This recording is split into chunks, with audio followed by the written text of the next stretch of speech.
Չարիքն ու բռնությունները չեն կարողացել ընկճել հայ ժողովրդին։ Ամեն անգամ որևէ տեղից ծագած լույսի նշուլն անգամ սնել է ազատության նրա երազանքը։ Իր հուշերում այսպես է գրել նորվեգացի աշխարհահռչակ բևեռախույզը, գիտնականն ու մեծ մարդասերը Ֆրիտյոֆ Նանսենը, խոսելով հայ ժողովրդի ու Հայաստանի մասին։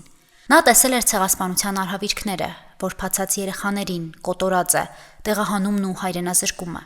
Նանսենի կյանքն ու ուղին հայերիս համար առանձնահատուկ նշանակություն ունեն։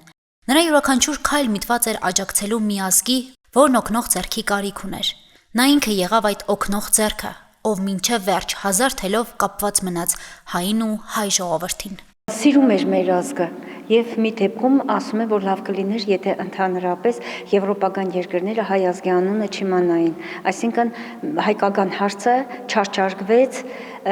շատ երկրներ շահեցին դրանից, իսկ մեր ժողովուրդը դուրս եկավ տուժված։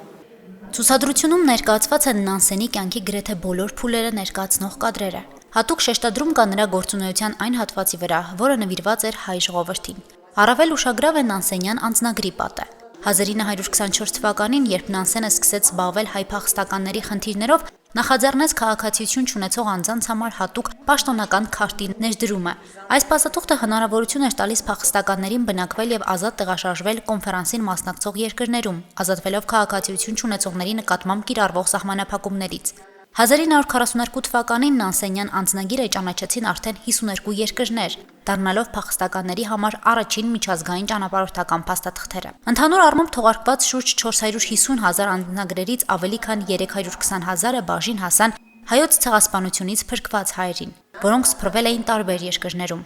Ամենամեծ թվով անձնագրեր ստացել են Ֆրանսիայում բնակվող հայերը։ Նրանց շարքում են բազմաթիվ հայտնի անուններ։ Օրինակ Աշակ Չոբանյանը, Շալ Անձնավուրի մայրը եւ հայրը, Անրի Վերնոյը, բոլորն Նանսենյան անձնագրով են ցեղասպանության տարիներից մազապուրս եղել, բայց նաեւ Վիկտոր Նաբոկով, այնտեղ բազմաթիվ Աննա Պավլովա, բալերինա։ Անձնագրերի թողարկումը մեծ մարդասերը վերջնական լուծում չհամարեց։ Ազգերի լիգայում հարց բարձրաձայնեց եւ առաջարկեց պայմաններ ստեղծել, որպեսզի հայ գաղթականները վերադառնան խորհրդային Հայաստան։ 1925-ից 29 թվականներին նա անձամբ ղեկավարեց հայրենադարձության հանձնաժողովը։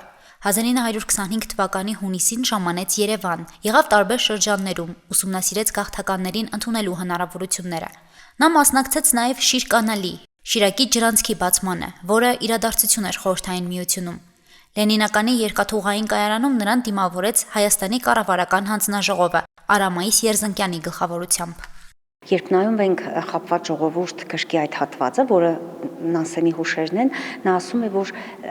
իրեն դիմավորում էր մի մեծ շքախումբ, այդտեղ կար ճոճվող կամուրջ, որից Նանսենը նետել էր իր լայնտեզր գլխարկը եւ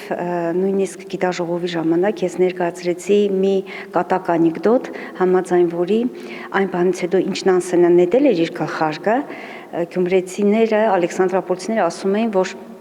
Շիրկանալի ջրով հասել էր Կասպից ծով, այնտեղ հայցքնորսները բռնել եւ հետ էին ուղարկել Նանսենի գլխարկը դեպի Նորվեգիա։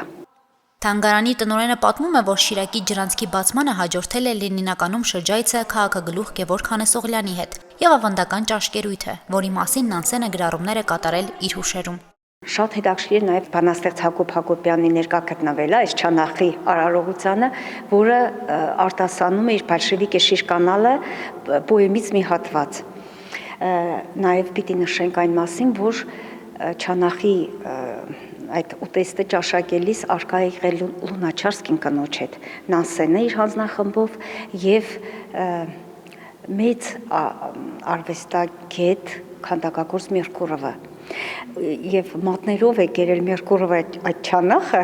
եւ Լունաչարսկու կինը շատ զարմացել է այդ երևույթից, բայց Լունաչարսկին ասել է, որ մենք էլ կարող ենք նման ձևով ճաշակենք։ Լենինականում գտնվելու ընթացքում նա այցելել է նաև Ամերկոմի որբանոցներ, զգալի պարենային եւ դեղորայքային աջակցությամբ։ Այդ ամենը շնորհիվ Ժնևում նրա հիմնադրած կենտրոնական բյուրոյի եւ մի շարք երկրներում բացված Նանսենյան գրասենյակներում հավաքված նվիրատվությունների։ Այնտեղ տեսնում է, թե ինչպես որբերը, երկրագործությամբ զբաղվող որբերը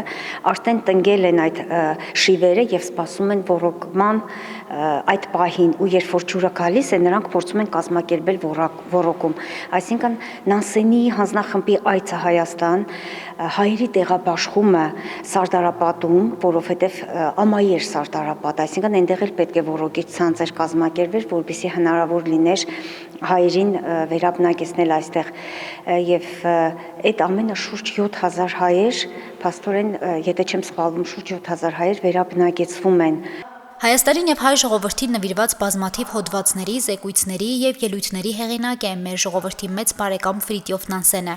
1927 թվականին նորվեգերեն հրատարակվել է նրա Հայաստանում ծավալուն աշխատությունը, որը հետագայում թարգմանվել է անգլերեն եւ ֆրանսերեն, ինչպես նաեւ գերմաներեն, խաբված ժողովուրդ վերնագրերով։ Գրքի վրա կարմիր տառերով գրված է. Մեղադրանք անտատի եւ ազգերի լիգայի դեմ։ Ցուցադրությունում լուսանկարների կողքին ներկայացված են նաև այս եւ Նանսենի նվիրված այլ գրական նյութեր։ Այն բաց է մինչև մայիսի 10-ը։